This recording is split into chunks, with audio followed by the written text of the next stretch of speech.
गांव के एक मंदिर के पास हर दिन एक सीधी सादी गाय आती थी। लोग उसे रोटी खिलाते, प्यार करते, लेकिन एक दिन एक आदमी ने उसे बेवजह पत्थर मार दिया। गाय चुप रही, कुछ नहीं कहा।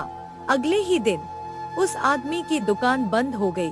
वो बीमार पड़ गया और हर काम बिगड़ने लगा। तब पंडित बोला, जिसे तुमने चोट पहुंचाई वो सिर्फ गाय नहीं, गौ माता थी। आदमी रोता हुआ माफी मांगने गया। गाय ने उसे देखा और चुपचाप माफ कर दिया। याद रखो, गाय सिर्फ जानवर नहीं होती, वो आशीर्वाद भी देती है और जरूरत पड़ी तो सजा भी।